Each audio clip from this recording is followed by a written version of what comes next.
Hello, everybody, and welcome to some stat check bonus content for the Balance Dataslate December edition. We are here for our live updates and reactions. I think we've had a chance to read through everything. Jeremy, did you help out with the Goonhammer stuff this time? Yeah, I did.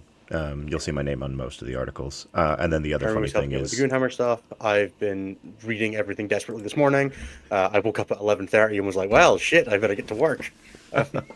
oh, you had an extra half hour because I got stuck at a doctor's appointment. So Yeah, exactly. I definitely spent that time reading Balance Dataslate rules, not responding to messages. That's fine. and thank So you I everyone. I hope did appreciate the deep struck 6 inches away and had to walk the rest of the distance joke. Yeah, it's good. I appreciate all of chat for keeping us busy. So apologies for the slightly late start, but we are going to get into it. We're going to be using basically the same format we did last time. We're going to pull up the tier list that we conveniently made on yesterday's episode, and we'll be going through and just talking about each faction in turn, whether we think they made out well, whether they made out poorly, and how we think they're going to stack up in the new metagame. We won't be just doing quite so much. It's not just going to be man read slate. There's plenty of places you can go and find that. We'll be kind of talking about how do we think lists will change, how do we think these impact for the new detachments for any of these armies if they've come out, and all that kind of stuff as we go forward to try to give you guys some direction for your tournaments. We've got probably a couple of weeks off from major tournaments now. I know there's a couple this weekend, but it's Typically, the yeah, weekend after that. we usually see a huge Christmas drop. Day tournaments.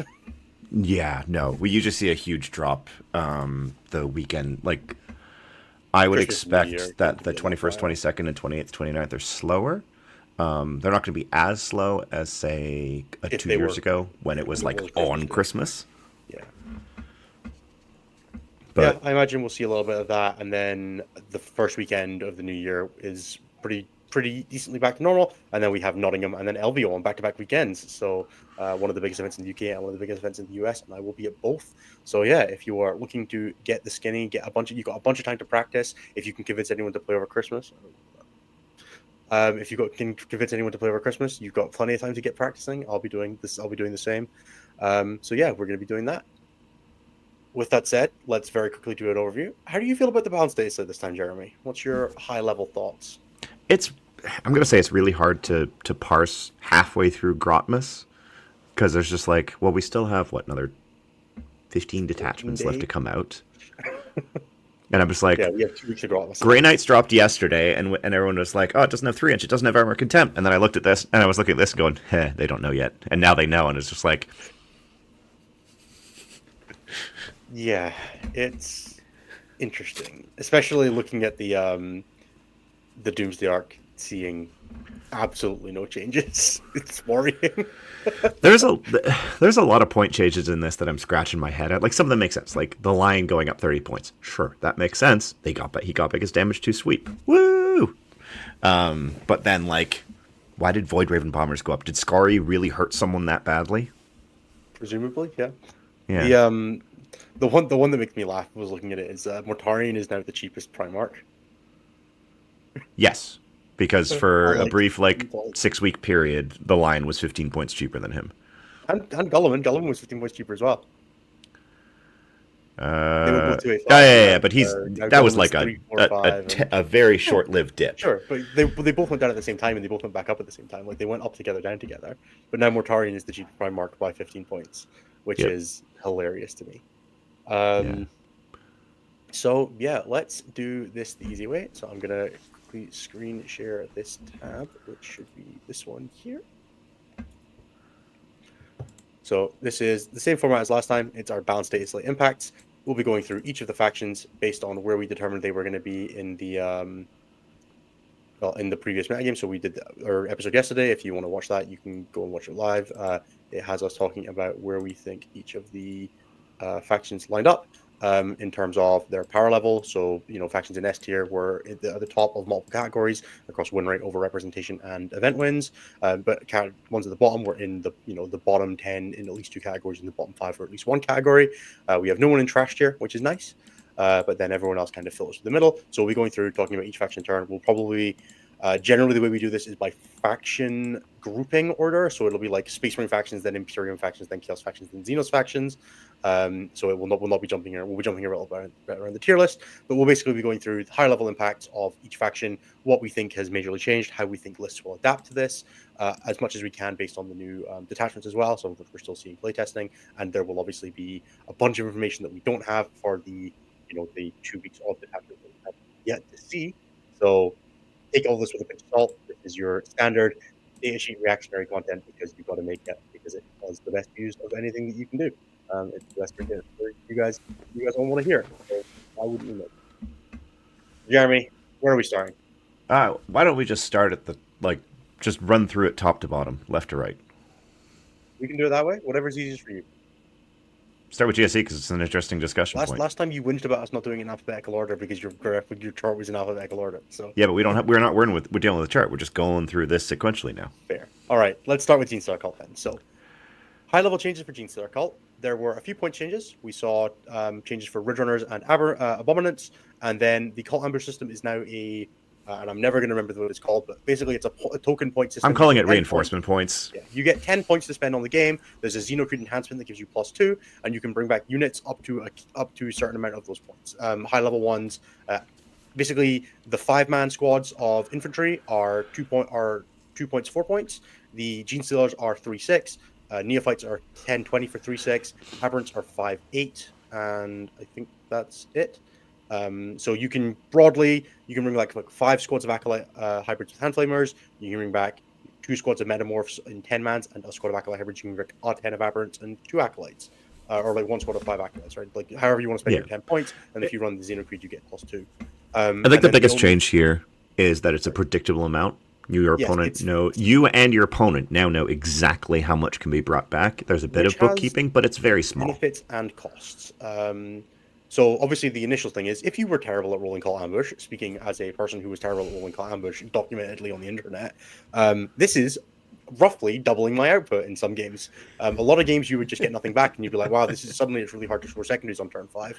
And you're just like, man, just like 2 squads of Acolytes would have been great here because I would have just closed the door in this game. And sometimes you're like, oh, my first 2 squads of Aberrants came back and this game is unlosable now. Well, now you get to decide how you're going to function that. And there was one other small change to Cult Ambush. You now have to come back in the next movement phase. So there is a couple of restrictions to that. One is you can no longer stay in Cult Ambush until the end of the game and be like, okay, this is not on turn 2. I'm going to leave it there till turn 5 to come in for endgame scoring or War of Attrition's secret mission or anything like that. And 2, it means that if you die in the movement phase, you don't come back in the same movement phase in the same place. Yeah, so no baiting and Overwatch and then the unit just showing up again.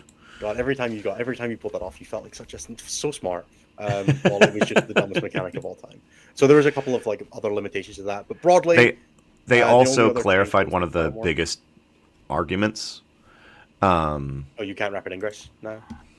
And they also clarified that it is strategic reserves. It's just a type of strategic reserves. Like Deep Strike is a type of, well, not necessarily really, but you know what I mean. Yeah.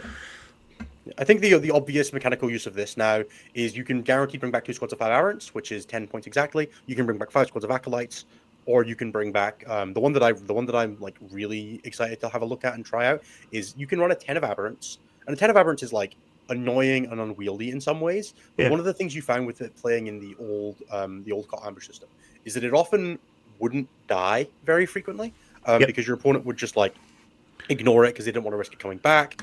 Or they would like kill it on turn 3 when it was on a 5-up, and you would miss it, and you'd be like, "All right, cool. I've lost a whole bunch of consistency." Right? So, it was quite difficult for that unit to actually just like die in like normal play if you were just kind of playing it fairly safe in a transport, pushing it forward, jumping out on like turn 2 or turn 3. It often like wouldn't die to the end of the game, or it would die like absolutely and it wouldn't come back. Now you can use it as like hey, I'm using this super aggressively. Do you want to kill it? Because I can guarantee bring it back and slam it on the table the next turn. I can just go, it's coming back. There is nothing you can do about it if you kill this 10-man. And then your opponent maybe kills like 5 or 6 of them, or 7 or 8 of them. But then you have like the character and 2 guys, and they're still doing a job. They're still on an objective. They're still causing problems. And then the second that becomes no longer an appealing thing to hold the threat of, maybe it's like it's on an objective now, and it's just like it's going to stay there. There's nothing else that's going to walk in its threat range. You're like, cool, I can now transition to that just being the thing that holds that objective now. And I'll bring back 5 squads of Acolytes, or 4 squads of Acolytes with the 8 points I have remaining. And it gives you like a really nice ability to kind of hold back, where before like you had the threat of it, but not the guarantee. Now you can hold the guarantee, which gives you a different play power. I think And then the last thing that changed, Callimorphs got moved down from 12 inches to 9 inches. For me, I don't think these changes kill GSC just at all. I think GSC will still be one of, if not the best army in the game. Yeah, we just lost Innes. I don't actually know where he went. I'm assuming his internet just died.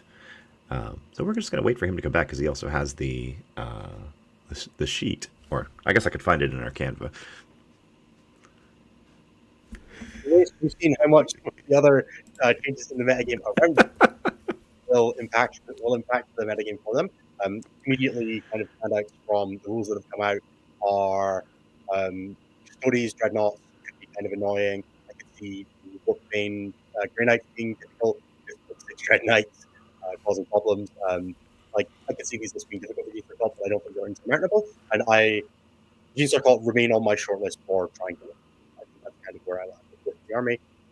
It's hard to take an army that was sitting at a 2% win rate consistently instead of over 70 in some weeks, and then killing it to the point where it's no longer still like a top half or top 5 army.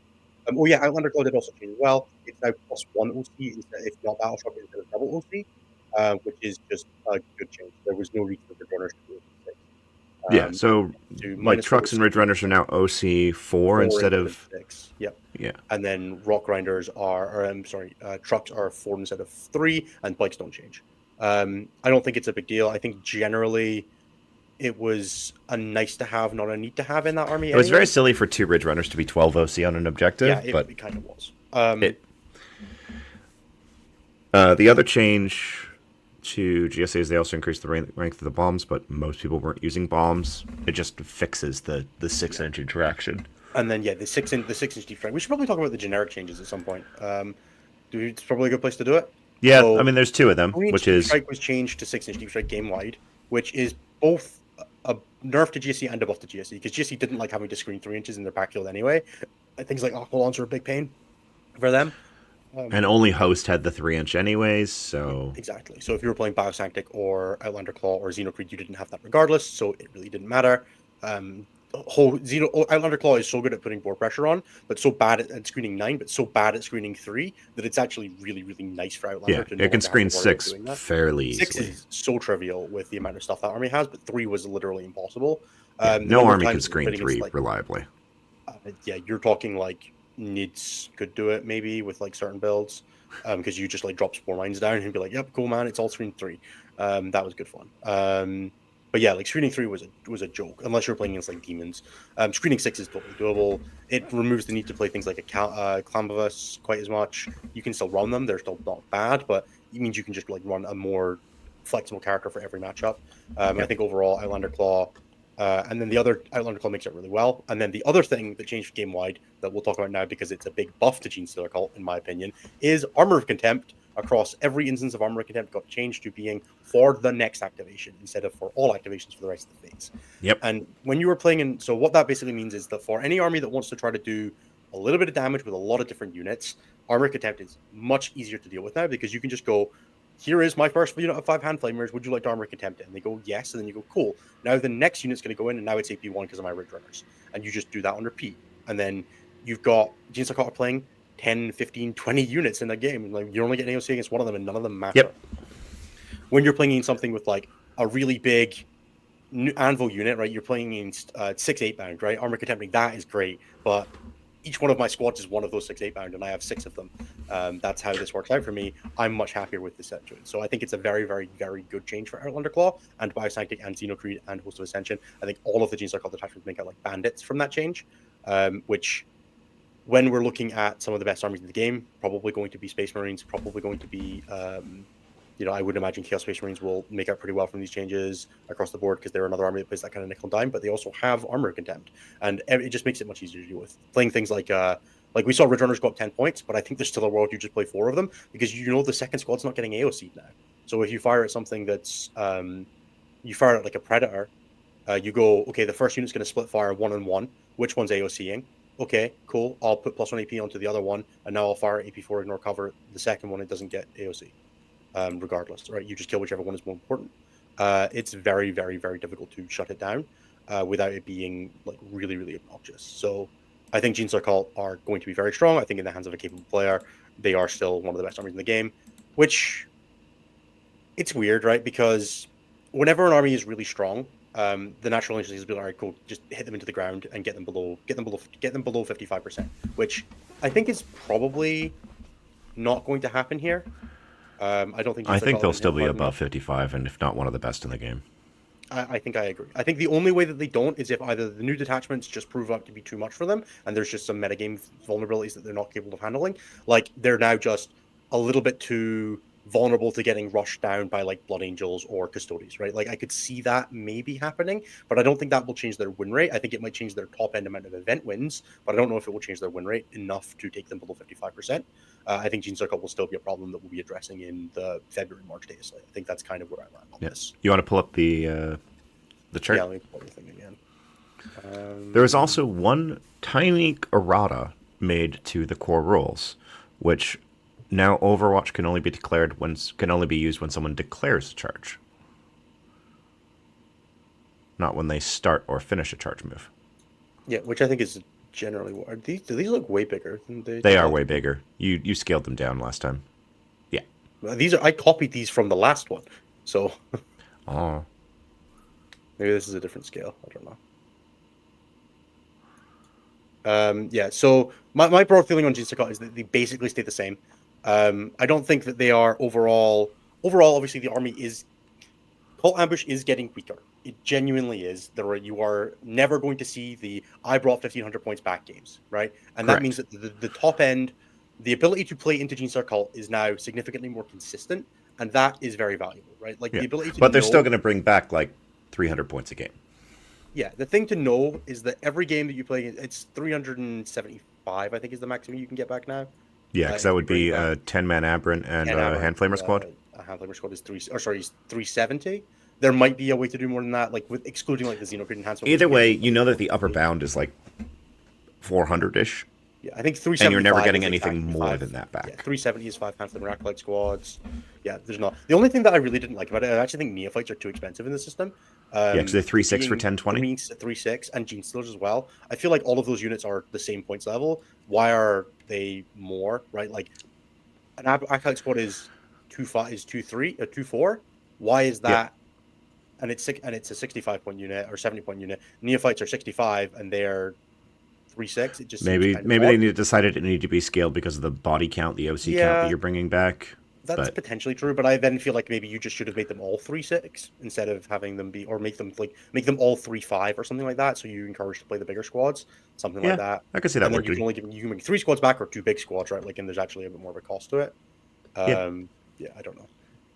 There's definitely some interesting. At a minimum, it's a very nice change because it now gives them that lever of, okay, we find no one's running this, maybe we tweak that number a little bit along with their points, kind of thing. Yeah, exactly. I think there's a lever here. It will be fine over the long run, but I think for the time being, they're going to stay one of the best armies in the game, and I think that's kind of my overall take on Genestealer Cult. The only thing with it is, we mentioned this on the show yesterday. With Genestealer Cults, there was always that unsurety factor of, if I kill this Acolyte squad and it comes back, I'm like just screwed. That meant that sometimes you just couldn't kill their stuff. You are all now always going to be able to go, okay, cool, I can just kill it and I know that I'm burning a resource. Yeah, they have to expend a resource now for that to come back, which means the risk isn't there of just getting scammed on a die roll. Yeah. I think they're definitely, like, overall, I would say the army got a little weaker, but I think in context of the game, they got a little stronger because of the Armor of Contempt change. And as a result, I'm going to say that, like, it's mostly net neutral, but maybe like slightly easier. Mm-hmm. The one thing I will say here, it's nice that the best army in the game isn't getting what Guard got last time and getting buffed. That's the thing. The only thing. Yeah, that was something. Speaking of Guard, oh baby, did this army get kicked in the nards? Yeah, it did, and it didn't. I feel like the build that was popular went up like 180 points. Right, we got points on 6-man Ogryn squads, which wasn't super relevant. Points on Leontis, points on Chimeras, Kachan Sentinels. Chimeras, Hellhounds. No Russ and Tank Commander, which was fine. Nothing on the Dorn. I should really open the Dataslate. That would be a thing I should probably do. I also made one of the MFM update docs, but I didn't post it this time because they actually just have it in the MFM. Yep. But yeah, Bulgrin went up 20. Nope, wrong one. I just looked at this and went, nope, that's my last one. It's Ogren 20. Ogren 6. There it is. There's a reason to version code these. Yeah. But yeah, for Astra Militarum, 10-men Cadians went up 5, 10-men Catechans went up 10, Chimeras went up 15, Gaunt's Ghosts went up 10, Hellhounds went up 10, Leontis went up 25, Ogrins, only the 6-mens went up 10, Aquilons went up 20, and then Scions went up 10 for 5 and 20 for 10.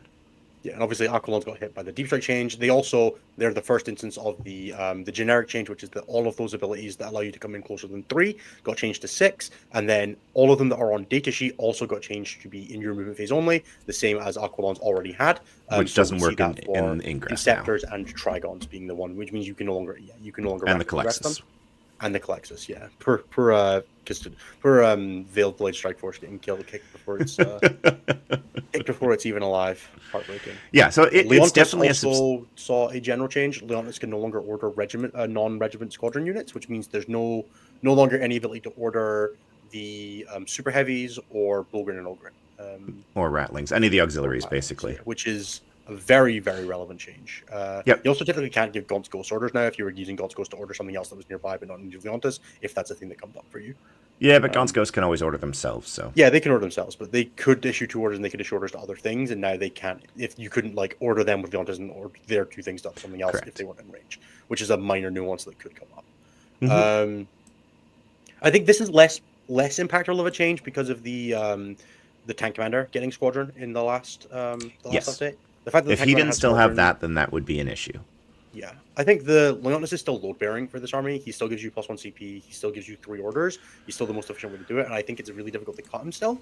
It also depends because maybe you want to play more Scions, which I don't know if you necessarily want to now that 5-mans went up 10 points, but it's always a possibility because if you do that, then this now makes the decision of do I bring Leontis for the CP or not because he has to be my warlord, whereas I want a Tempestus guy to be my warlord to get them battle line. Yeah, which I think is a good thing to be, right? It feels really bad when you have these load-bearing central characters that you must take and there's no real way to get around it. I've played against a couple guards without Leontis recently, and it just feels so different playing against without him because they just don't have the CP to do all their things. If they ever want to use reinforcements, it's just stressing their resources so much. Yep. And having that be, whether it's just because he got nerfed. I'll be 1 second. My mail is just gone.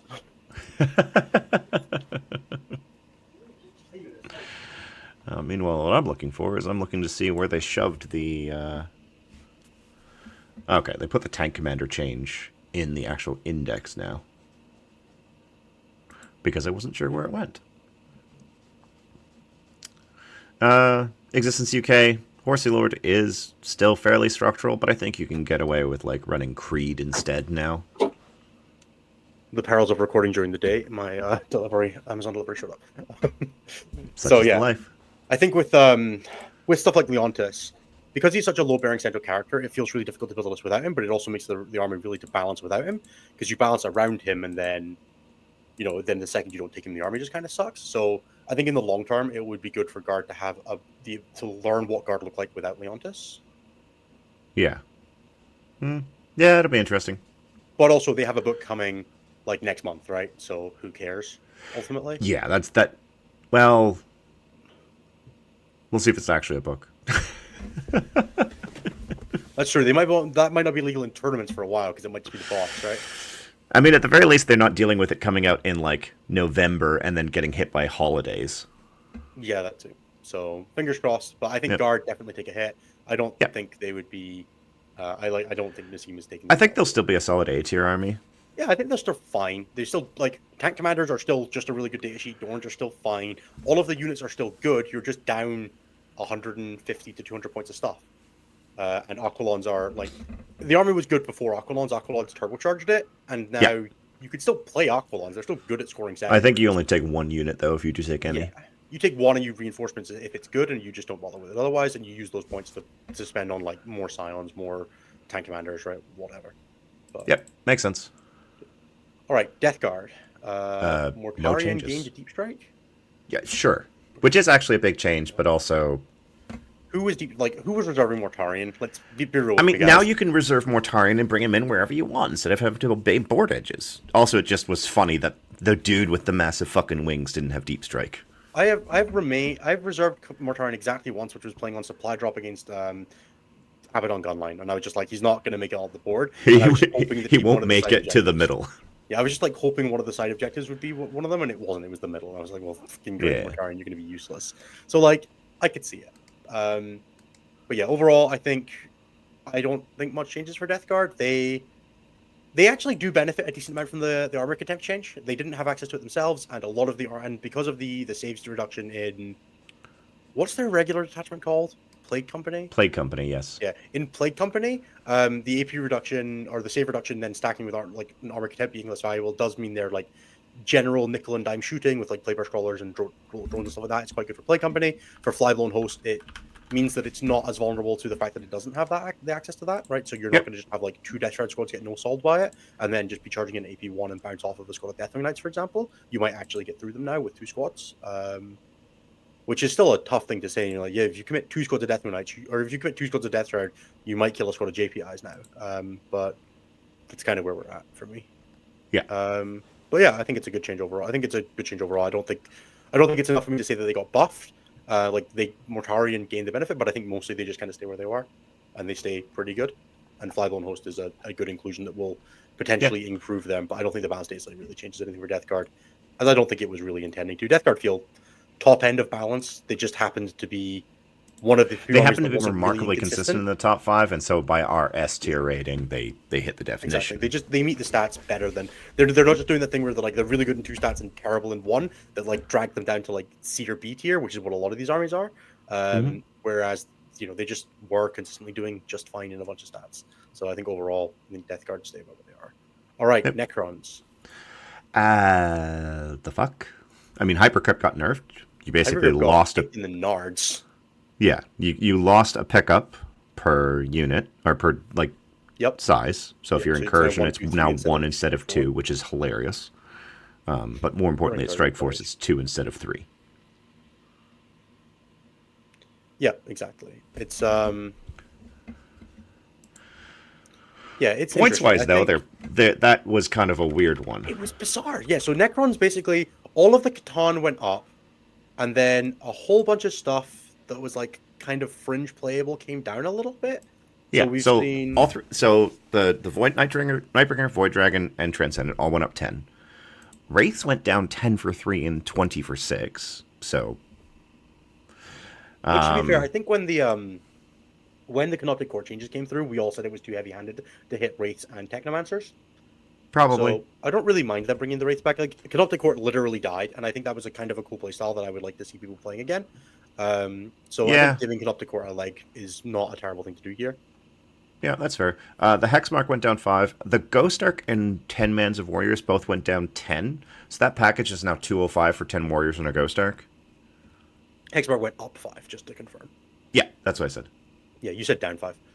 Oh, I thought I said up. Ward went up 10, and that's basically it. Surprising not to see any changes to Doomsday Arcs or the like. Star Shatter Stonks are rising. Yeah, Star Shatter feels really good. Star Shatter also really likes the Wraith change. That unit is quite good in Star Shatter. Having access to a reactive move and also the +1 to hit against units on objectives mitigates a lot of its downside. So yeah, I think Star Shatter remains. Star Shatter is problematic for its own sake. There's a degree of I think it's good that they're not trying to pre-balance around the detachment that they thought was balanced enough to release, but also I really kind of wish they had. Yeah, it's interesting. I like the someone who has insight into Necrons is making changes. Shame more other factions didn't get the same. It's nice to see the the Ophidians come down. Like it's a decent little uppy down unit, especially if we're getting pushed away from Hypercrypt. The Plasmancer plus Immortals unit only going back down to 130 points again is interesting for Canoptic Court. That unit was always quite solid.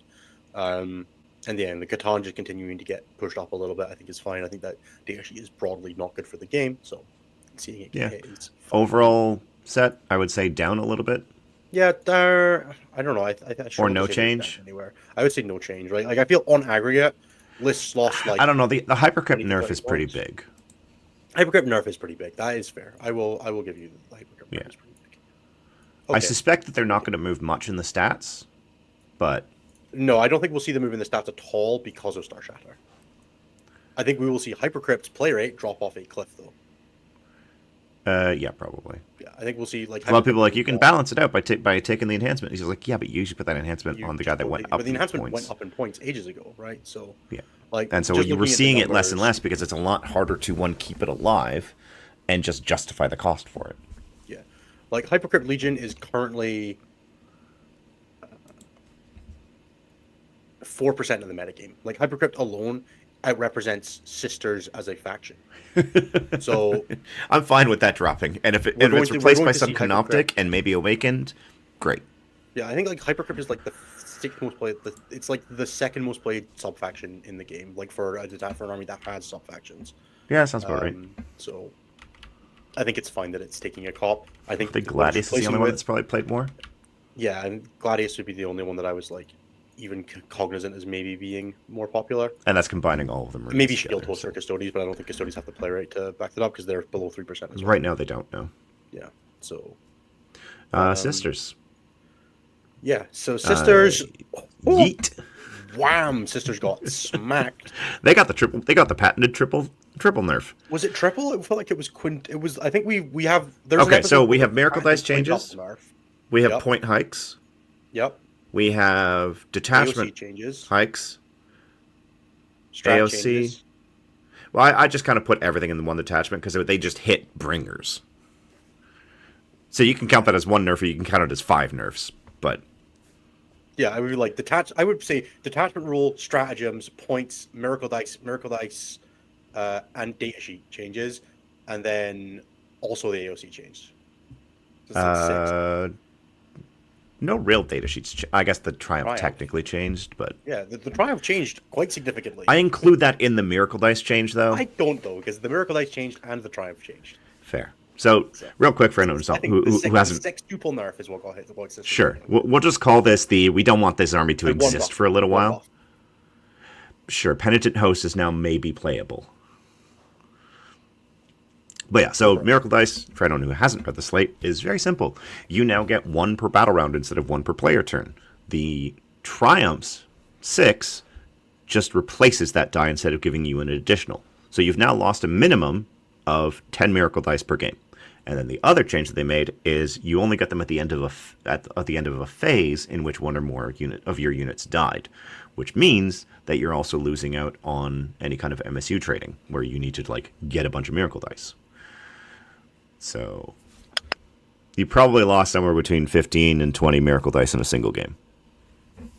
Yeah, I would say it's like a third. You get like a third of Miracle Dice based on like a rough thing. I would say, yeah, between a third and half. Like if you were running the Triumph, you're already getting, one and 3 instead of, you're getting 1 per battle round instead of 3, right? Just baseline.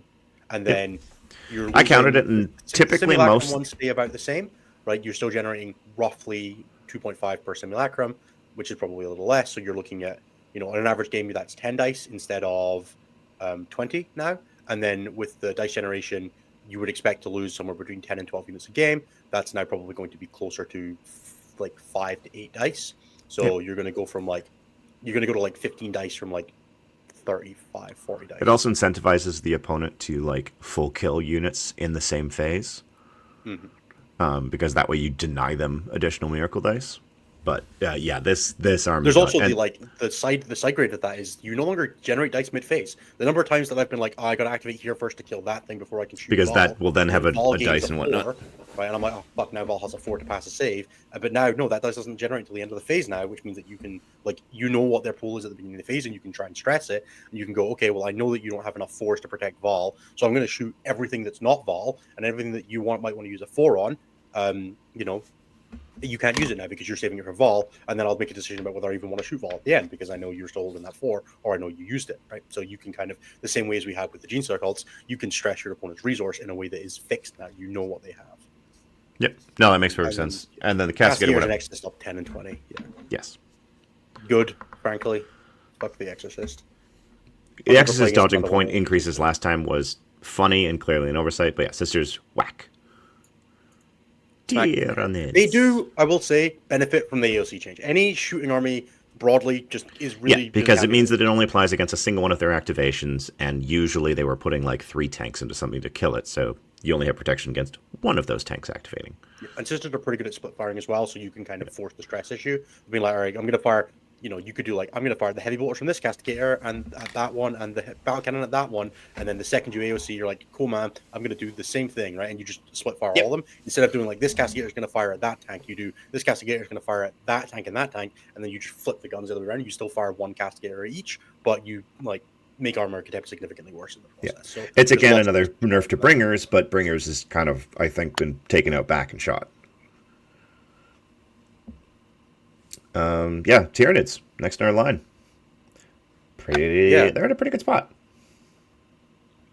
Yeah, so Nids got one of the Nids. I feel like got a balance pass that was just basically for internal changes. Is kind of how it feels to me. So on the point side, the Norn Assimilator and the Norn Emissary both can have 50 points, which is great. I'm very, very happy with the Emissary at 260. That feels like a very viable data sheet. The Assimilator is probably still too expensive at 275, but it's damn cool, and that's enough for me to be like, okay, I think there's a world here. And the changes to Assimilation Swarm like maybe make it actually kind of good. I don't think it does, but I'm going to try. Removing the objective criteria on it is big. Yeah, some of the objective criteria. The Feel No Pain status still requires objectives. I'm referring to like just the regen. And then the Trigon got kicked in the hook. It can no longer 3-inch deep strike on ingress. It can no longer 6-inch deep strike on ingress. It can only 6-inch deep strike naturally. The Trigon was your ability to access your points backfield in Crusher Stampede, and that is kind of gone, which definitely does really hurt that detachment. I think it's a very, very impactful change for that army. And you will look at other ingressing options for that army now, or you just won't play one. It was also like fringe playable in Vanguard and Invasion Fleet and things like that. The Trigon went down 20 points to compensate for it, but I don't think the Trigon at 150 points. The Trigon joins the horror specs in the next exercise, and how cheap can we make a monster before it's just playable for its body? And 150 isn't it? Like most 3-inch deep striking units have had guns and were comfortable 6-inch deep striking to shoot. Doesn't the Trigon have guns? It has 6 shots at 601 sustained hits too. I have definitely hurt a scout with it before. So yeah, I wouldn't. And then Tyrant Guard went down 5 for 3, which is no one was taking Tyrant Guard. 5 for 3 and 10 for 6. There is a world where Tyrant Guard. So Tyrant Guard in Assimilation Swarm are the easiest thing to heal because they get a full toughness 8 form with model back, which is kind of nice, and they are reasonably durable with a Neuro Tyrant in Synaptic Nexus, but the armor contempt change kind of screws with that because that was a lot of their durability for 5 node. Yeah, I know, right? Poor Synaptic Nexus getting side swiped. Poor Tyrant Guard lost their only string. They have a 3-up save base as well. It's real rough. I thought they had 2-up. No, Tyrant Guard are toughness 8, 3-up save. Oh no. They might be the biggest model with a 3-up save, like for like infantry size. And then in the new Warrior Bioform Onslaught Detachment, I think they are actually the most interesting thing to give advance in charge with a Hive Tyrant. Because you can give the advance, because the enhancement is for anything. A Hive Tyrant with 6 Tyrant Guard is actually kind of compelling, and I would like to try that out in that detachment. It's one of the few things that like really got my idea, because the Tyrant Guard do actually have a pretty decent melee profile. It's 8/2/2 twin linked in Tyranids, which just doesn't have a lot of access to stuff like that. So yeah. All right. So overall, neutral. Well, then we have all the balance Dataslate changes. And it's actually got a ton of changes for an army that didn't really feel like it needed any. So we also saw Assimilation Swarm. The Harvester units now regenerate just all the time. They don't have to be on objectives. So like you can seed like 3 Ripper Swarms, 3 Pyrovores around your army and just be healing. And I believe the healing got increased to D3+1 healing. Yeah, it's D3+1 from D3 before. Yeah, which means that you are guaranteed to heal 2 wounds. And then with the Norn Assimilator gaining the Assimilation keyword or the Harvester keyword, it now heals itself and can use all the stratagems. Yeah. Which there's a stratagem for a 4-up Feel No Pain if you're on an objective. Now, one of the things with the Norns that's really annoying is they're really good at getting onto their nest and staying there. But if you want to ever like go on an expedition, their durability drops off a cliff. And it's a very, very real problem for that unit is that it just kind of walks forward and then dies if it tries to leave its objective. So a lot of the time you would be doing this like really awkward dance of charge thing, consolidate back to objective, charge thing, consolidate back to objective to try to keep it alive, and you would have like this like 7-inch bubble around your objective of I can play the game here. Having access to the +1 to the 5-up Feel No Pain stratagem in the open, or 4-up Feel No Pain if you are on an objective. Yes, it's 2 CP, but the ability to have a Norn assimilator with a 4-up Feel No Pain on an objective that is not your nest is kind of insane. There's also the regenerating stratagem for a harvester unit. If you destroyed a unit, you can heal it D3+1 at the end of the fight phase. Then you've got the harvester to regain flat 3. Yeah, it's +1, but it's a free strat. You could just spam it out with the hive tower if you're not using anything else. And then there's a lethal hits and crit 5 stratagem, which again, the Northern Assimilator hits pretty damn hard. It's strength 12, AP3, D6+1 damage. Like, these are all things that, like, I am going to try triple assimilator again. I played it in Synaptic Nexus a long time ago, and I'm like, maybe I'll play that instead of Ultramarines this weekend. No, I don't know if I can bring myself to do that. But just take 18 Tyrant Guard along with it. Genuinely kind of think this is a good strat. This is a good data sheet and a good detachment now. I am excited about it, and it's insane because I think that means that Tyranids now have 6 out of 7 competitively viable tournament detachments. I think everything except Unending Swarm you could probably win a GT with. Because the War of Power from 1 slot is fairly powerful, even if I think it's one of the most boring detachments ever printed. Yeah, like, I think the metagame might be a little hostile to the Norn Assimilator, in the sense that when we talk about the Space Marine changes and the Doomsday arc, but, like, you can't tell me that it doesn't sound kind of cool to the idea that you could potentially play the Assimilation Sword detachment. It's pretty cool to see it on the table, I'll admit that. Because I was never particularly impressed with it ever in the past, and now it's a little scary. Just the chunk that it has. Yeah, it's genuinely kind of interesting. I'm really looking forward to getting it on the table and trying it. I think Tyranids are a winner from these changes. I think they make out like bandits. They got basically no nerfs. They were already just like kind of fine, and now they are much more interesting to me. They're just a new playstyle. I don't think they get stronger. I think they get wider, and that just allows you to be more flexible to the meta, and I think that's a good thing. Cool. Chaos Demons. Screamers got weapon skill 3 and anti-vehicle, anti-monster 4+, which is kind of cool. It's nice to have like a real melee unit in Demons that like can move and hit, and I genuinely quite like them. Yeah, I think they're solid. They went up what, 10 points for 3? 10 points per 3. Yeah, so they're 20 points for 6, which is still solid. Like they got Screamers they're fast. They are reasonably hitsy. So their movement 14. They have a 4-up invulnerable save. They have 3 attacks at 6/2/2 anti-vehicle monster 4+, and they hit on 3s. So, and then they do fly over morals. On the 4-up. Like they just seem like a really solid punchy unit that is something that like each side. They're demons JPIs, but they're not infantry. And yeah, they're like differently durable, differently offensive, but I think it fills a gap that demons didn't really have. Like Fleshhounds are not good skirmishing units, neither are plague drones, neither are seekers. Now Screamers kind of are, and it's weird that it's the Tzeentch unit, but it gives you a cheap throwaway thing that you can actually throw in and be like reasonably likely that this might kill a unit in combat, or on average it's going to hit 6 times and wound 3 times on a vehicle, and it's going to do 4 damage to a vehicle to help finish. And they're still beasts, so they can go through walls and all that. Yeah, exactly. The fact that they can go through walls is a really, really big change for them. Or a really big deal for them. They can also lead the Fate Skimmer. You're not going to do that. Don't get them there. And then there were no other changes besides obviously the game-wide change for 3-inch Deep Strike, which does really impact demons. Their stratagem is now kind of useless, unless you're trying to hit your opponent's deployment zone.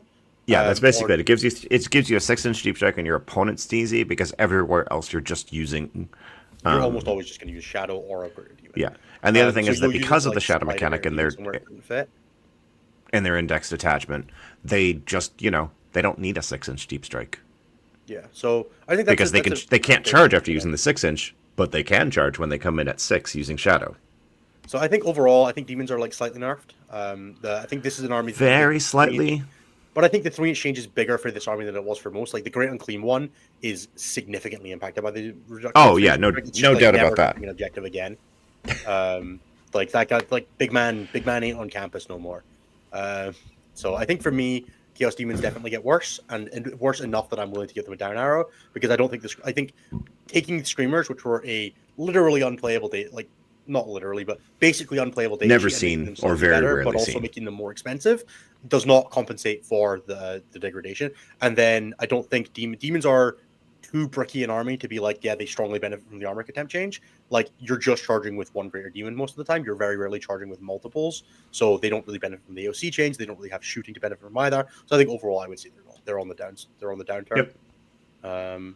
What's the change on the Great and Clean one? There was no direct change to the Great and Clean one, but the three, you can no longer 3-inch deep strike. Like, you cannot flatly 3-inch deep strike anywhere in the game anymore. And the Great and Clean one kind of relied on that for access to like playing the game. And it's now going to be a lot more reliable on like hitting a charge or walking up the board and giving your opponent like the first interaction point. And I think that's a real cost for it.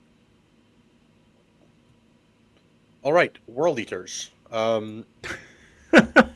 Josie Cartwright managed to get World Eaters nerfed. I'm sorry, Josie, but that is like so funny. Basically, the helm for the World Eater's Demon Prince that you take that gives the 5 invulnerable save, or a 4 if you already have an invulnerable save, got changed to if you already have a 5 invulnerable save, so that your jackals can't go to ground for a 6-up invul that then gives them a 4 invulnerable save. Yeah. What a dumb. And it's not the helm that you take; it's just the Foot Demon Prince rule.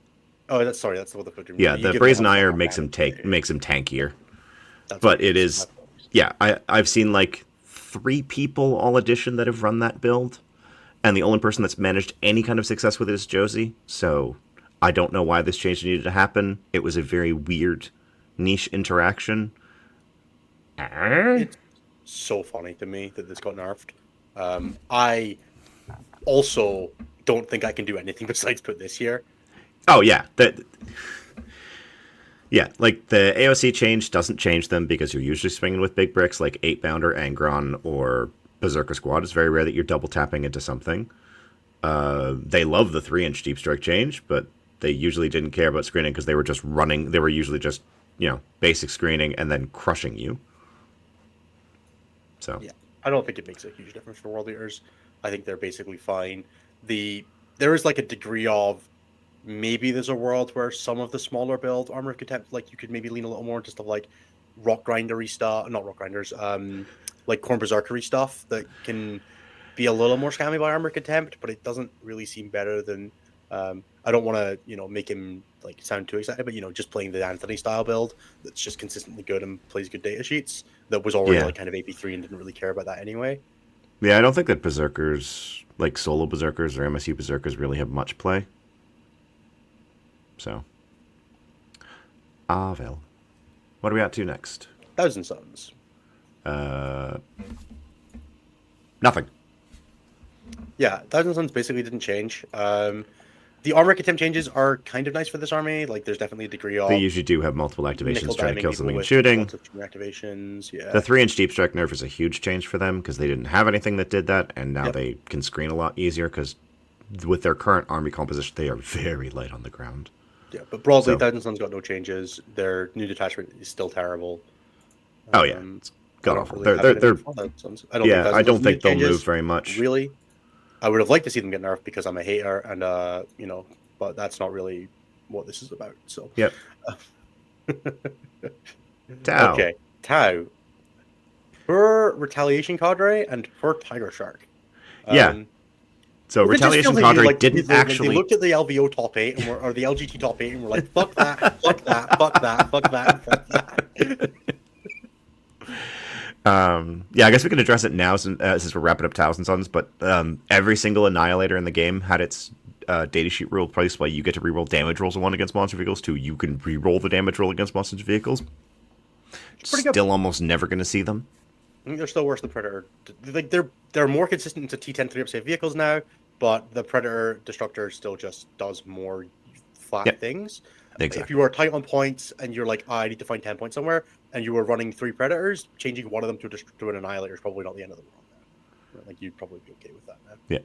Yeah, but Retaliation Cadre didn't change, but their 3-inch deep strike, and I think which is necessary for them to trigger one of their abilities, is gone. Not being able to get within 6 on the 3-inch deep strike to trigger their +1 EP is brutal for Tau, and I really, really think this makes Retaliation Cadre significantly tougher to play. There are some builds that are very happy with the armor contempt change, but I think by and large, Ret Cadre getting hit is the big thing for me here, because I think Ret Cadre, I don't know what the data bears out, but for me, Ret Cadre is the one that I am worried about playing against in tournaments. It's the only one that I consider like a real army if I'm being honest. I believe it's the best one right now. We talked about it last night on the show, but we were talking about Donald Plumber winning Slanesh with it. Let's just quickly pop it open. Yeah, Retaliation Cadre have 3 event wins, Monka have 1. Retaliation Cadre is 3% of the metagame, Tau is 1. Win rate, Retaliation Cadre is 51, Kaoyun and Monka are 45 and 46. So I think by and large, Retaliation Cadre is the best way to play Tau, as the stats bear that out, and I think it got meaningfully worse, which means for me, I'm happy to give it a down swing. Yep. I love that 3.02 overrep on Recruit Hunting Pack. Look, all one person that played Recruit Hunter Pack is having the best time. Yep. All right. We're on to CSM. We are onto CSM. So what changed for CSM? There was one change. 6-man bikes are now 10 points cheaper. I actually don't hate the 6-man bike squad. No, but it's also just like, that is a very, very, like, footprint. Please try this unit buff. It's got so much footprint, and that's the difficult thing for it. Maybe if you're playing on GW boards, give it a try and let me know. Maybe. But not to my style. Yeah, it's... Armor Attempt, board-wide change is good for some builds, bad for others. Things like the Possessed unit doesn't love getting that change because it makes it a lot harder for it to keep itself alive in some situations. But it's also quite good for like the MSU version, right? Where if you're playing like 4 or 5 squads of Legionnaires and Rubrics, a lot of the time you had to deal with something by charging it with like 3 or 4 units. Now they added Nemesis Claw recently, which gives you a way to get around that because you could kind of microdose having a bigger unit by charging with a small squad and Nemesis Claw and going, cool, you can't interrupt, you can't armor attempt. But now they would only get it against the first thing, so it's a little bit less valuable. But Nemesis Claw then, becomes free to just focus on the things that's going to interrupt, and then the thing that you're going to nickel and that you're going to hit first, that you can finish off with another unit if you don't kill it, that kind of thing. Which I think is cool. I quite like it. I think Nemesis Claw opened up a bunch of I would say though.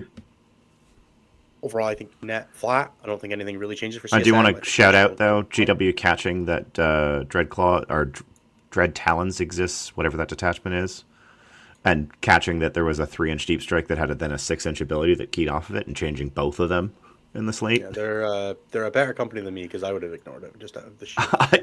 I forgot it existed until I saw it in the slate and went, oh, yeah. It's really bugging me that I can't get this to line up with the edge of it because it's evenly spaced. Okay, Custodes. So Custodes saw some of the biggest changes that we got. Hello, bikes. Yeah, so Custodes bikes went up 5 points a model and 20 points for the character, and they gained a point of strength, a point of damage, twin linked, a point of toughness, and a wound.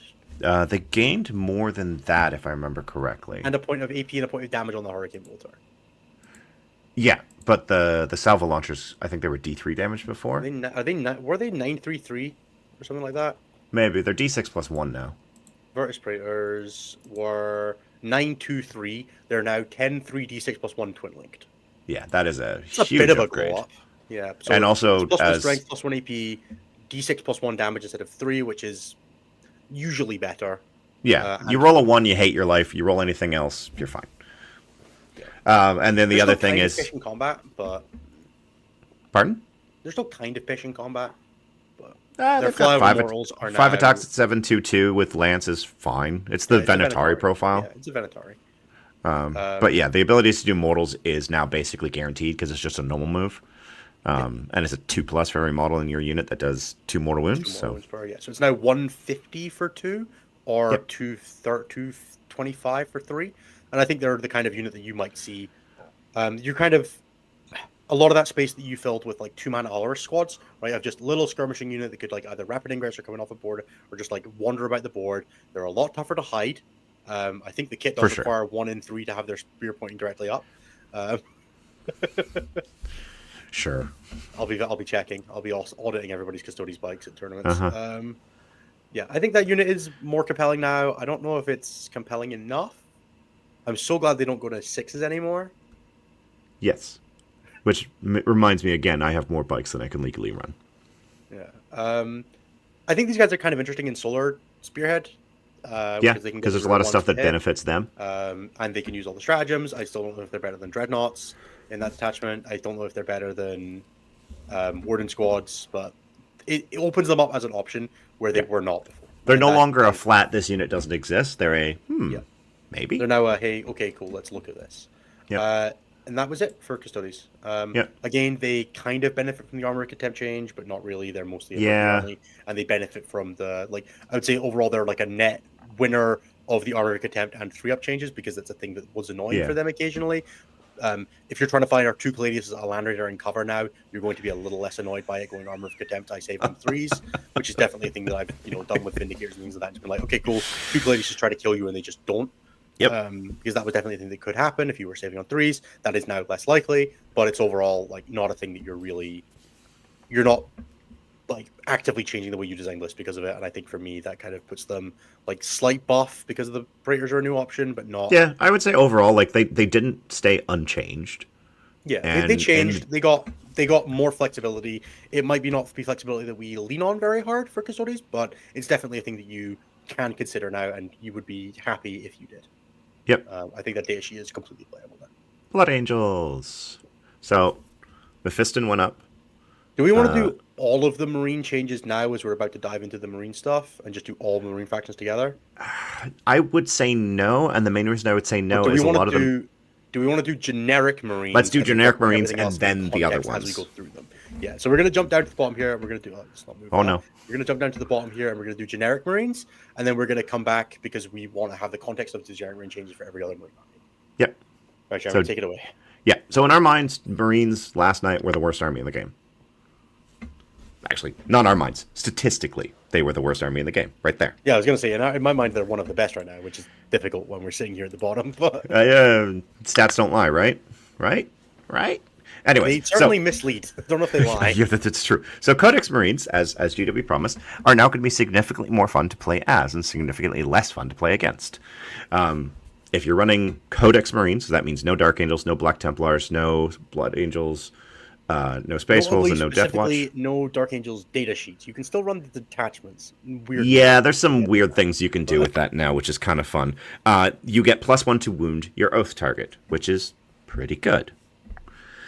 And then there are a series of datasheet changes that also buff it. I'm going to ignore everything that isn't Ultramarines because all of the other Codex chapters, you can go look what they did. But basically, if you take the name character from Iron Hands or whatever, you get a specific unit that gets +1 OC. Cool.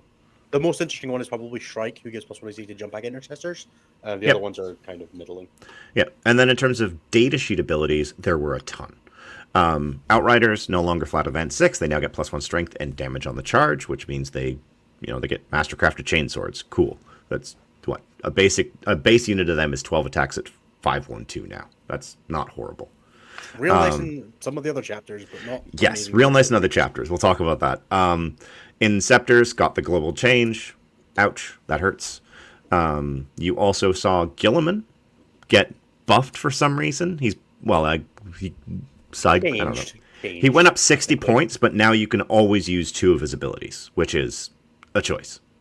It gives Gulliman a lot of flexibility in his ability to always pick a free strat every turn and double oath target with the new buff to +1 to wound on oath. I think you could have put him up 60 points just for that change alone. But we'll see. I really do feel like Space Marines needed to have access to, what is it you can get to now, 30 CP a game if you play Captain Calgar Gulliman? Calgar does have a different wording, doesn't he? Well, Calgar's +1 CP, so... Right, yeah, so that's 15 base right there. Gilliman gets you another 10, so that's 25. Captain gets you another 5 if you maxed it. Yep. Yeah, so there you go. You can just do whatever you want with Space Marine stratagems. Fire Discipline lost its crit 5's ability and now gives you reroll advances in Assault Doctrine. And notably didn't change in points for some reason. 40 points. It's so bad. Fire Discipline got taken out back and shot. Yeah, they were finally done with that. No more crit 5s for you. Stop that. Stern Guard now get 4 rerolls to wound against the Oath target. Cool. It's what they had with old Oaths. And maybe they were it's bad good. back then, so please don't play for the Stern Guard. Except in Librarius Conclave. We'll talk about that on the show that I record next Monday. Yes. And then you have what was the other big one? Reavers kind of got buffed. I don't know if they're playable now, but they're very interesting. They now have a 3-inch aura of -1 OC, which is the same as Vanguard, which is actually the same thing that I was speaking about in the Admech review. Having the ability to reactive move into blocking people from doing stratagems with Reavers is actually kind of interesting. because you can drop in, you can like squad tactics next to something and go, okay, it's the movement phase. Now you're OC 0 and you can't start established locus, for example. Which is actually because there's no minimum on that. And then their fight phase battle shock is at a -1. Now -1, yeah. Which they then went up -2 if you have the character attached, and they're AP1 now because they're all combat knives went to AP1, which was just a why are those things AP0? So that's cool. Did Incursors get that? Probably, I don't know. Because I love Incursors and I would love to run them at AP1. It was very much one of those. They sure goddamn did. Oh no. Woo, baby, I'm gonna run Incursors. Free Texas 401 sustained. That's kind of spicy. It's not bad on an 80 point unit with Scout. Because they did not get hit with points. Very compelling in things like Blood Angels now. The low level lieutenant also benefited from that. Scouts got that as well. Scouts also went up 5 points, which I think was fine and fairly well deserved. That unit was already very powerful. Calgar and Ventress both went up 20. And they're both still great. Don't forget. I know there's a datasheet change I'm missing in here, but heavy intercessors. Yes, heavy intercessors got +1 damage, and their heavy bolter got +1 to hit. Yes, which is now very weird because accepting the heavy bolter itself didn't get +1 damage. All their other guns did. Yeah, because the Deathwatch ones did. Yes, the Deathwatch one is +1 damage and lethal, and then Space Marines. But yeah, I think it's fine. It's they're weird, now kind of interesting data sheet. Did they go up points as well? They went up 15 points for 5. Which was perfectly justified. It was weird that unit was 100 points. That unit was 95 points. It was weird that they were as cheap as they were while being Gravis models. Like, I generally prefer the thing of like make Marines do more stuff but keep them expensive. Yeah. Like, don't make Marines a full army. Do more stuff. Intercessors now just have Bolt Storm. Yes, which like for what it's worth, all that says is Intercessors are now armed with a Storm Bolter, not a bolt gun. It's not going to make them insane, but it does mean that if you wanted that unit anyway, because it's just like a generic OC2 idiot with sticky objective, you're not going to be upset. I do think it's kind of one of those things where almost every datasheet that has sticky, it's just like the most boring.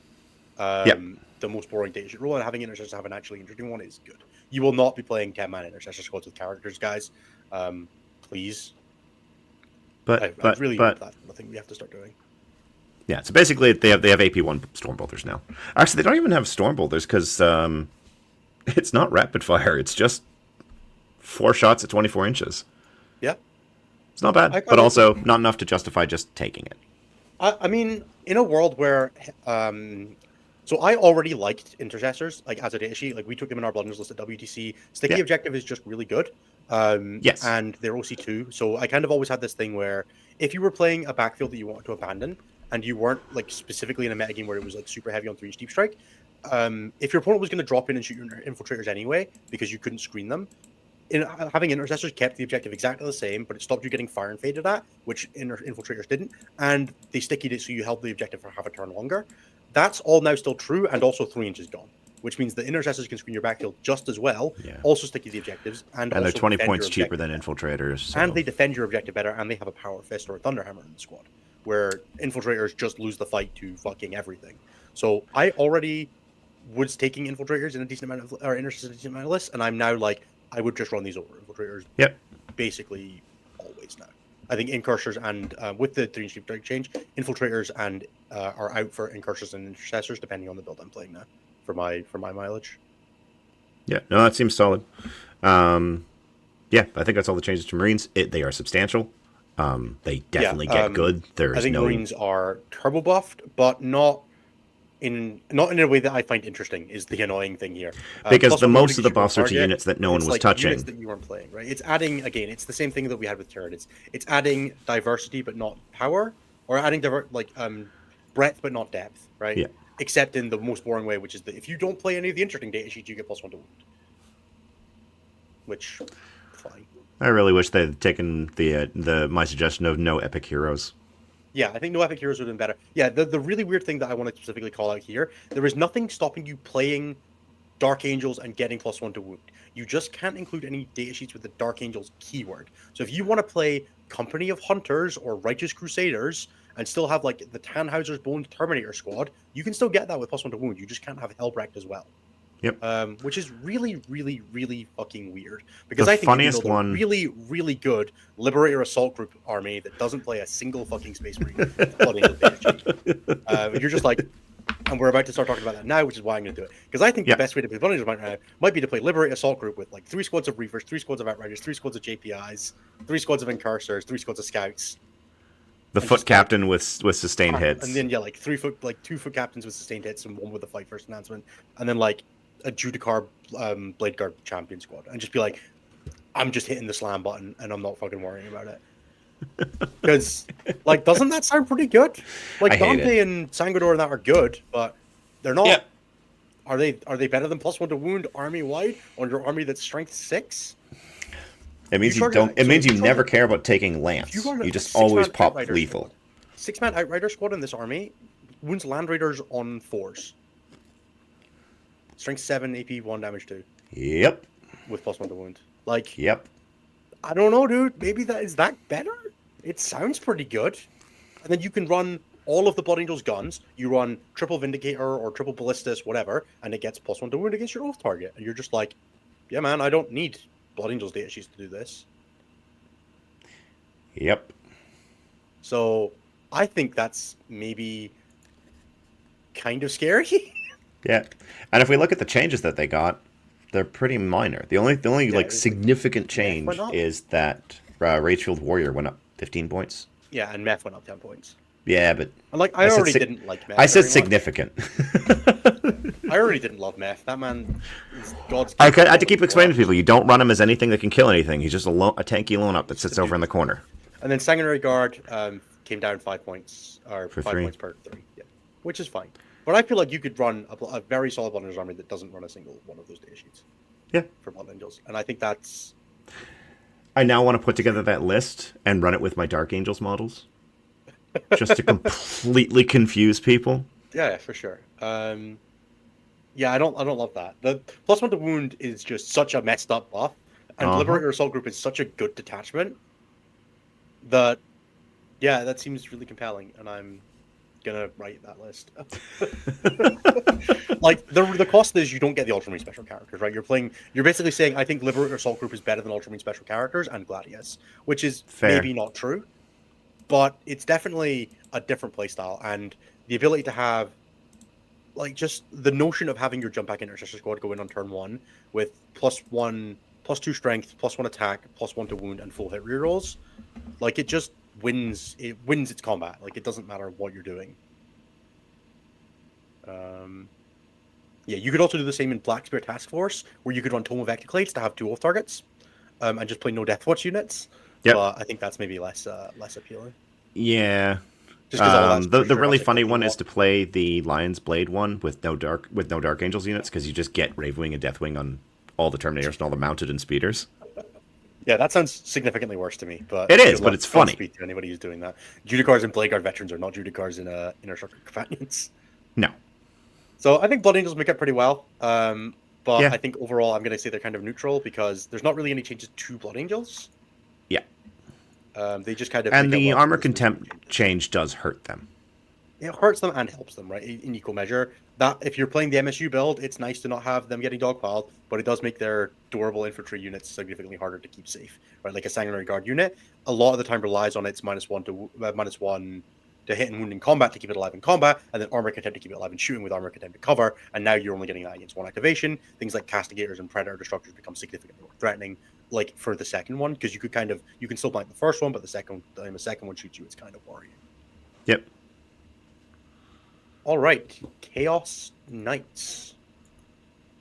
So Chaos Knights now get their army abilities from turn 1, which is the -1 to hit, +1 to hit Battleshock units, -1 to wound Battleshock units. Pretty good. -1 to be hit. To wound Battleshock units and -1 to be hit by Battleshock units. Yes, +1 to wound. Yeah. So it's the same as it's the same way as the Neurolictor works in Tyranids, if anybody's playing as one of those recently. That now kicks in from turn 1, which means that there's just Chaos Knights do a little bit more. And then a bunch of the little knights came down, right? The Executioner, basically the ones that weren't being played. But the most notable thing about this is you can run 14 War Dogs now if you want. Don't. Run the 13 build. I hate so much that that's a thing you can do, though. It just annoys me. Yeah, here's 140 wounds of T10. Enjoy. Or no, more than that. 168. 14 times 12, 160. Jesus Christ, that's so many wounds. I hate it. T10, 3 up, 5 up. Let's go. Yeah, I hate it. I hate it so much.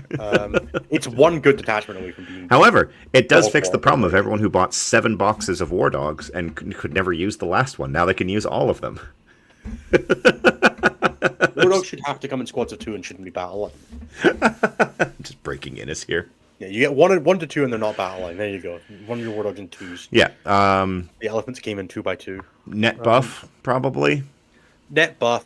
Yeah, again, another army that really does like the armor contempt change and doesn't hate the 3-inch deep strike change, wasn't abusing it itself, benefits a ton from it. Being able to like nickel and dime people with stalkers and brigands is very, very impactful for this army, and a lot of how it wins games, and that being better is only a positive. Yep. Dark Angels. Dork Angels. The Lion went up 20 points, 30 points. And got plus 1 damage on his sweep. They did. And that was it. No. Well, yes, but sorry. My favorite unit in their book finally got an upgrade, and they do dev wounds now in melee. I don't know why, but okay. Yeah, so they're now anti-vehicle, anti-monster 4+ with their garbage weapons that will never make combat. And Asriel, if you are already able to, now gives advance and shoot and advance and charge. And Samael, if you already yes. have Samael, yeah. And if you already have it, you get +1 to advance and charge now. Yeah, because he already had that, and then they changed company hunters to give all mounted the ability to advance, fallback, and charge. And since Samael already did that, they're like, well, what happens if you take Samael? They're like, yeah, I actually don't hate Outriders in that detachment now. Just like Outriders in that detachment with Samael or a command squad are spicy. Solo, honestly, just 3 man for 80 points, just as you're scoring units. But they can also punch their way out of a white paper bag if they need to. They're also something like Olivier Vice's list. Outriders are also battle line in Company of Hunters. Yeah, don't run 6 squads of them, guys. Really, please don't. No. Someone will do it, and someone will get shot off the table and be like, stat check told me to. Don't do run 3 into 3. They're fine.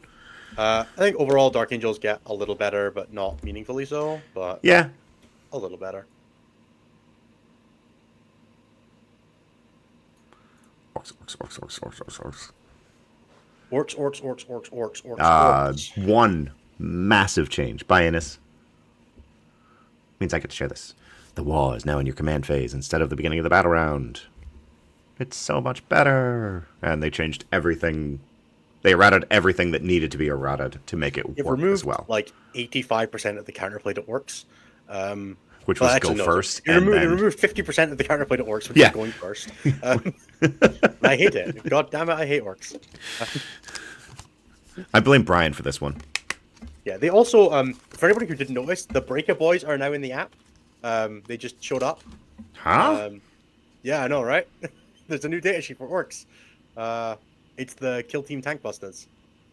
They're now available. They're 140 points for 6 knobs. They have some pretty good rules, and Brian's trying to let me run them, make me let him run them for a tournament this weekend, which I'm probably going to, because I think there might be on Warhammer Community already. But they definitely exist now. So if you haven't seen them, there is now a new Ork data sheet. Huh. Okay, the tank hammer is fucking hilarious. Yeah. For anybody who's not read it, which is everybody, because I think about 3 people on the planet know this data sheet exists right now. Okay. Let's run through this. So the unit consists of 1 boss knob and 5 breaker boys. Everyone's equipped with a rocket pistol. Sorry, the boss knob's equipped with a rocket pistol, smash hammer, and choppa, and each breaker boy is equipped with a smash hammer. What's the rocket pistol? It's one shot at 923 that hits on 5s and is a pistol. It is a rocket on a pistol. What's a smash hammer?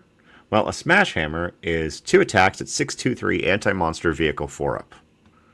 Hits on 3s. That is very funny. And then it's really nasty in the wall, dude. Trust me, I know. And then you can give 1 breaker boy knuckle busters, and you can give another breaker boy tank hammer. The knuckle busters are 5 attacks at 511 anti-monster vehicle 4-up twin linked. You won't run that. But that one stays a smash hammer. But I will run the tank hammer, which is 2 attacks at 623 anti-monster vehicle 4-up dev wounds hazardous. Yeah, so it's the same weapon, but it adds dev wounds and hazardous, and then they're joined as if they were boys, which means they are gonna. As if they were knobs, boys. Which means they hit on 2s. Yeah, and then they also have 2 bomb squigs for a unit of 6, and they reroll charges. Yeah, I think you're probably gonna probably gonna. It's 140 points for the unit, though. So look, Brian told me he wants to try them, and that means that they're probably the best Ork data sheet in the game. So, yeah, fair. Well, I was looking at this and I went, "Wait, what?" Okay. And then the big hunt got the change that everyone's been asking for, where you can select the character instead of the warlord. Yeah, heartbroken. I enjoyed it when they were bad. And then bosses war bosses got smacked with a point hike for some reason. Yeah, I think that was an interesting one. But I think it's fine. I think the war change is powerful enough that Orks maybe need. Oh yeah, no, 100%. It's just it's kind of one of those things where why like, they this is specifically really good. changed maybe we that. should camp that back just a touch to just like make sure that they're going to be fine. And then you can always buff them a little more later. Yeah, because Orks, the only change was, the War Boss went up 10 and the War Boss and Mega Armor went up 10. It was wild that War Bosses on foot were 65 points, so... Fair. Like, that data sheet was a lot of data sheet for 45. Yeah, I think Orks are just, like, meaningfully, like... Oh, yeah.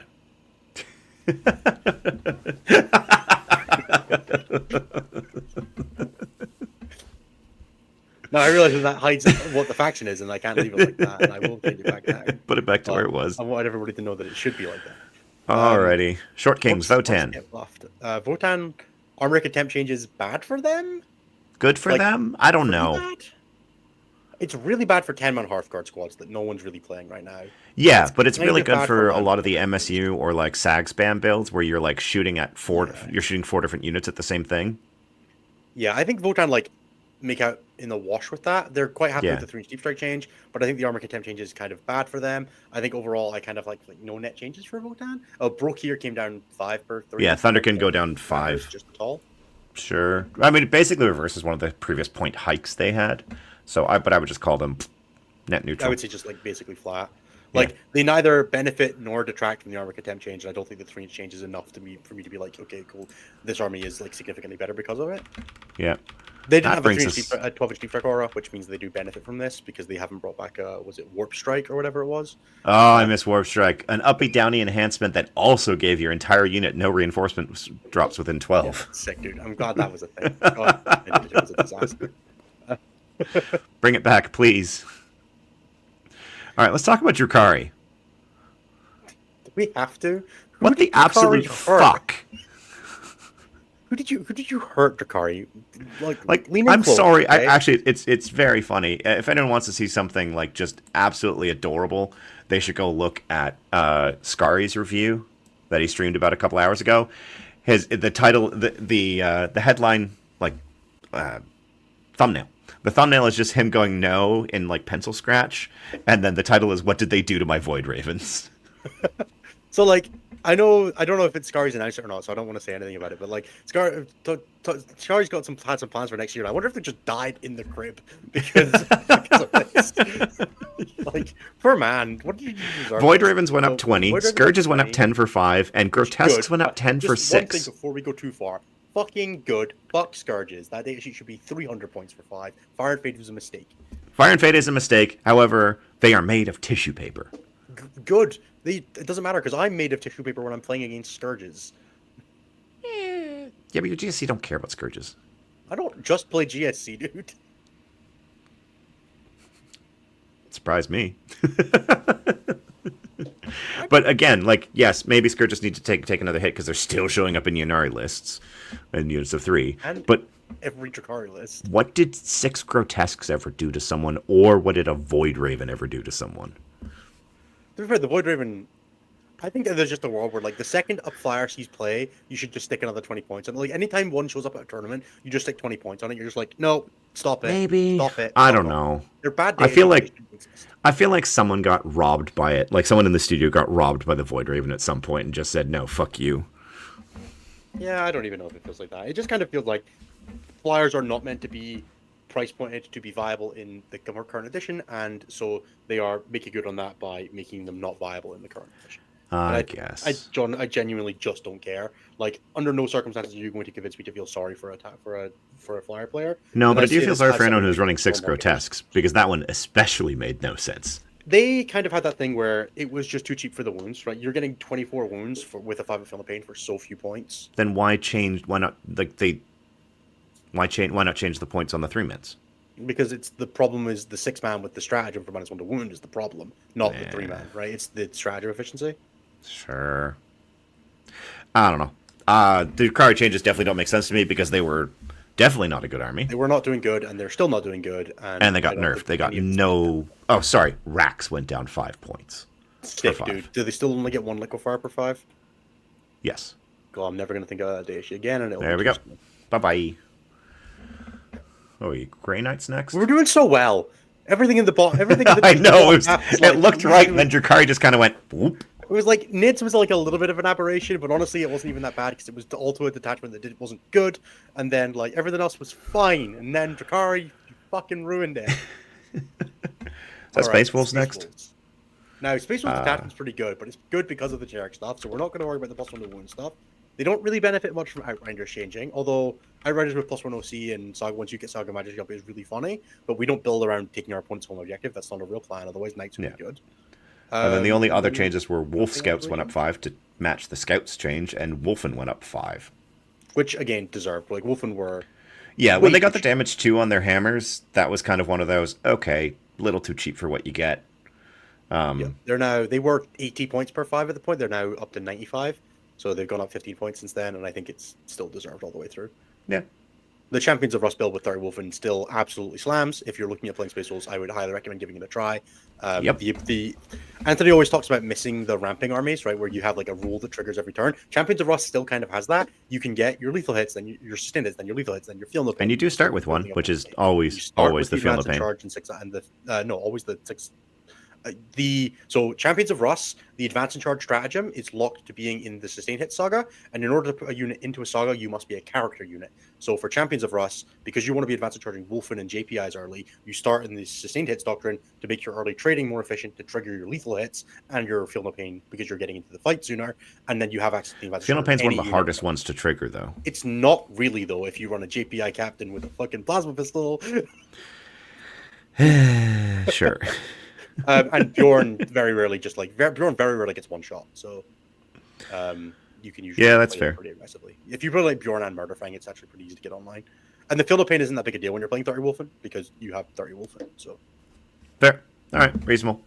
Yeah, I think overall, like side grades for Space Wolves, like they don't really neutral. benefit. They don't really degrade. Which is like, real unfortunate. Fine.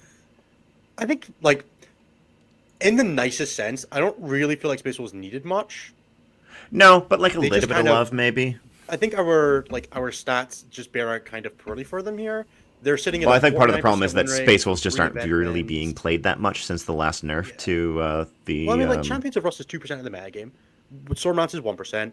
They both have a 51 and 49% win rate. They're doing fairly poorly in overrep, but they have about right 4 event start. They both have an event win this pack, right? 1 for Stormlance, 2 for Gladius, which is about commensurate with their play rate.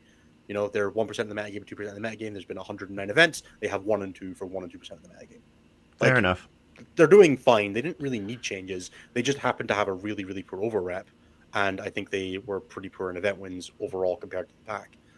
I don't think they're a bad army. They just kind of bore out poorly in this patch, right? Can we just skip over agents? So agents, basically, the Vindicare came down like 25 points as an ally. We're not going to do like that as allies as stuff because there wasn't really any major changes to them. I think agents just basically didn't change. It didn't need to change. The army is not good, and it's okay that it's not good, and we can just live with that. Everyone chill with that one. Yep. Veilblade is kind of cool. It's a bit of a shame for the Collectus Assassin. But you can double. You can do the Battle Shock twice per game now. You sure can. So why did Hellbruns and Warglaives go down 10 points, Jeremy? I don't know. Maybe they looked at the Executioner and Huntsman, and since those went down, they're like, well, we got to make these go down too because they're the same data sheet, right? Oh yeah, dude, they're not way better in Imperial Knights at all. I don't know what we're doing here. Why Warglaives shoot so goddamn hard for no reason? Yep. So a Helverin is now 130 points. It's so cheap. They're the same points as they're cheaper than Predator Destructors now. While having an invulnerable save. You could run 15 of them. I mean, can run 6 of them. You can't. I know you can't, but I don't get it, man. Why is this data sheet? Why are knights continuing to so ruin you my can now run game? 12 little And a big knight and a gallant, right? It's 11, and you can do 11 in Canis. You can do 12 and a gallant if you want. Yeah, or 11 in Canis. 11 Canis and an ally. Yep. So Which what you is... probably do is 10 Canis and 2 allies. Yeah. You do like 6 Warglaive, 4 Helverin. Like the list that I was seeing floating like around like that I actually played into a couple times, which was Canis plus 9. Just basically can go to Canis plus 10 and drop a trash unit. Yeah, like I hate it so much. Thankfully the Knight's detachment was pretty mid, so I'm not like worried because I was definitely one of the ones I was like keeping an eye on. Yeah, but I mean their base detachment's just good. Yeah, the base detachment's 6 up, feel no pain on another entire 14 wounds of War Dog or 12 wounds of War Dog, whatever they're called, War Armiger. Yeah, I don't know. For me, yeah, they definitely did not need to happen. Yeah, definitely got better. There's no question about that. They also benefit from the AOC change and the 3-inch change. So. Yep. All right, who we got next? That's Admech. Admech. So literally nothing aside from came down 5 and 10 or 5 points per, so 10 and 20. Yeah, it's fine. Nothing crazy. Yeah. Admech feel like one of those armies that's like Genestealer cult, just like sitting there waiting for somebody to be like, here is 100% the case. Like you see how someone like Siegler does with them.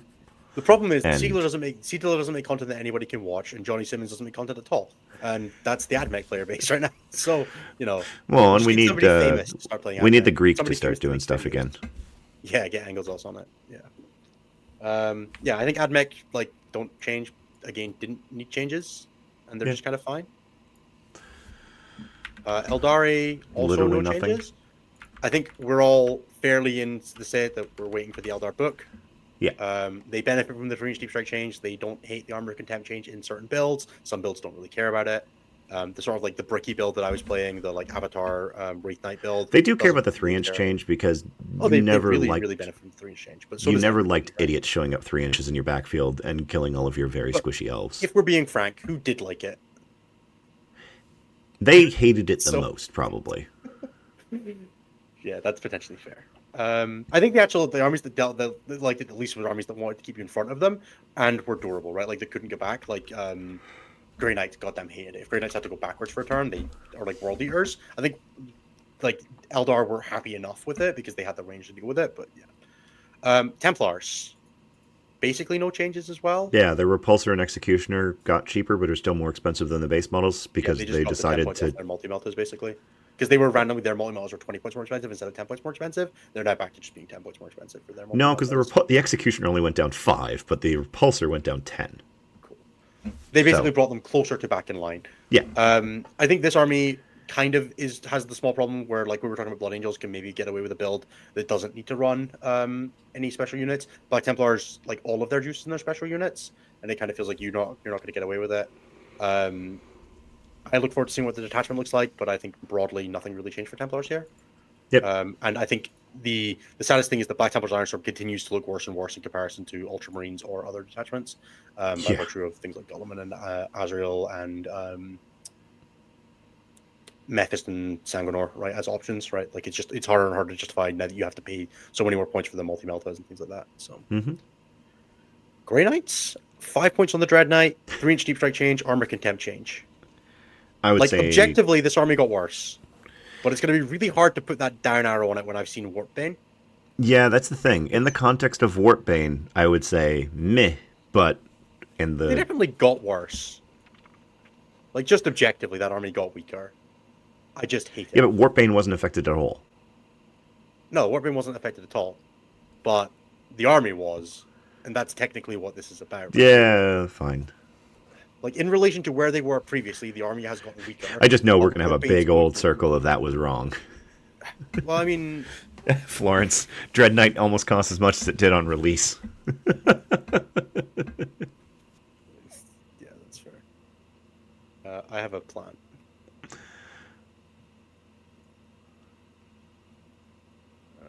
I want to change this to be, like, not Warpbane, but I don't know if I can change the text on it. It's fine. I'm gonna live with it. I can live with the reactionaries. We know that, like, if you're looking at it in the grand scheme of things, one of their detachments got flatly worse. Done. Yeah, like in the context, like I have an asterisk on looking at these. There's an asterisk on Necrons. There's an Yep. asterisk on Grey Knights for me, and there's an asterisk on Custodes, because these, I think these are the three best detachments we've seen so far. Is at Custodes, Necrons, and Grey Knights.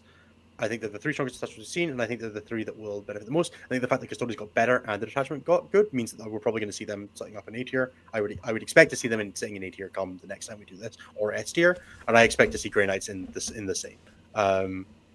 But they were the lowest winning army in the game right now, and I think they did objectively get nerfed. If you were going to continue to play the Miscedaemos playstyle, objectively that list is just weaker than it was, and it was the lowest winning army in the game as of yesterday. So it's kind of hard to say that it doesn't deserve a down arrow. So, I think where I want to finish up with this, overall game state, mostly it feels like everything in the bottom half except for Drukhari and Grey Knights, and I feel like Grey Knights maybe got changed because of Hexbane or Warpbane. It feels like everything in the bottom either got some changes that it needed or didn't change because it didn't need them, and almost everything in the top except GSC basically got changed enough. And I don't know if I call GSC the same. It feels weird to call this the same because it did get weaker, but I think the AOC change affects GSC the most of any army in the game. And I think it makes out like a goddamn bandit because of it, and most of the lists that struggle with were AOC lists. And Hypercrypt getting hit in the face is so good. Like, if the two things that it's worth dealing with are Hypercrypt and Grey Knights, and Hypercrypt just got shoved into a locker and closed. So now it's just Grey Knights. So you can now focus on just building to be Grey Knights. That's much, much more manageable. And then yeah, like Nids are the only thing in our top half here that got a buff, and I think it was a side grade to a detachment that wasn't very good, not actually directly a buff to the army specifically, which does for me mean that it's basically irrelevant in the context of like an invasion fleet list. It feels like this is a data slate that, like, looking at this, I wasn't super positive about this data slate coming out of it. It felt like there was a lot of stuff missing. I do feel like there's not been enough response to the Grotmus detachments, and there's a few head scratchers, like Drukhari specifically, I think is the real head scratcher for me. And maybe Genestealer Cult not getting... I feel like Genestealer Cult should have gotten like another points hit, like one more than I think you just reversed the point buffs that they got in the last slate, in addition to hitting the Abominant and the Ridge Runner. I would have hit Aberrance as well, probably. Yeah, put the 5-mans back to 150. Yeah, 5-mans back to... Or like 140, right? Like just take 15 points off, another 15 points off the list. Yeah. And then put like 5 points back on Flamer Acolytes. And then that just like maybe that's too much, right? Like it's hard to say, because Genestealer Cult are always one of those armies that's just bounced on a knife's edge. They're either kind of broken or terrible, and very rarely an in between, which is difficult to kind of go around it when you approach from the perspective of let's try not to kill Genestealer Cult. I think they will remain at the top, at or near the top. I would expect when we come back to this in 3 months' time to see Genestealer Cult, Necrons, Custodes, and Grey Knights as our top four, pending whatever happens with like the books that come out in the next few months. How do you feel? Makes sense. Yeah, no, I think it's about the same. I think the Marines as well. Yeah, Marines is the one that I'm going to be watching very closely. Like that would be my prediction for top 5 as we come out of it is Genestealer Cult, Necrons, Custodes, Grey Knights, and Space Marines. Yeah, I'd probably keep Death Guard somewhere close to that as well, because they basically didn't change. Will stay up there. And Nids as well. I think Death Guard and Nids will both remain pretty good, but we'll probably not see. But like Fly Blown Host is like really good. If again, I spoke a bunch more about my thoughts on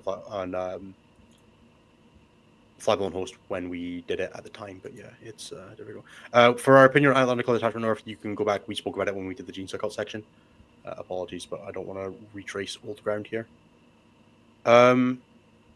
Yeah, overall, fairly happy with the data slate. I think the game was give it like a B-. Good space before, and I'm okay with every time someone gives the data slate. I remember I once I did a Goonhammer review for one, and it was I gave it a C- best data slate ever. I remember that.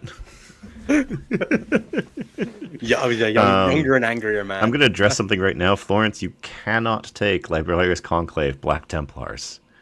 If you include any Black Templar models in your army, you cannot have Librarians. I mean, technically, you could pick Black Templars and then put Librarians in and just don't run any Black Templar models, but... I think it says if your army faction is. That's fair. Yeah, I really don't know. Black Templars. Where did I find that? Oh, it'd be under Black Templars. I think it's in the Black Templars rules. Data sheets? No. Righteous Crusaders?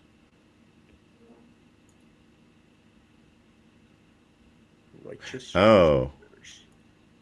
It's not a Righteous Crusader change. It was added to Black Templars generically. Yeah. But... Oh, you don't need librarians to run the detachment. Okay, now that would be funny. And just run Inquisitors. You know what? Yeah, go for it, dude. If you want to do that, take two Inquisitors, and that's all the only thing it gets it for you. Yeah. I'm actually kind of looking forward to talking about that detachment in next week's video. Yeah, that detachment is pretty spicy. It's kind of interesting. I like some of the ideas behind it. I don't know. Again, it doesn't seem better than Gladius, but that's the curse of Space Marines. Gladius remains winning. Oh, and the other thing is they pulled forward pretty much everything from the WCW FAQ into the full publish now. The one thing that didn't make it over is the terraform ruling, which was, in my mind, wrong. So, vindication. Yeah, it sounds good. So, I think that is all we have for you guys. I hope everybody has enjoyed the episode, our bonus episode. If you did, please remember to do all of the YouTube interaction-y things, like, comment, subscribe, blah, blah, blah. I know I hate having to do it as well, Jeremy. Don't laugh at me.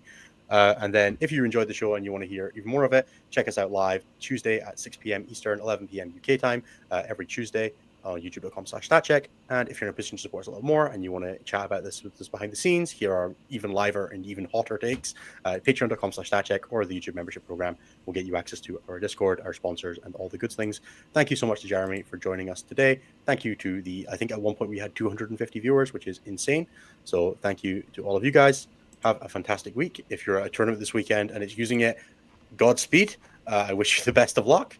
And I hope that you may dodge +1 to wound Vindicators with Guilliman. Because my opponents at my tournament are not going to.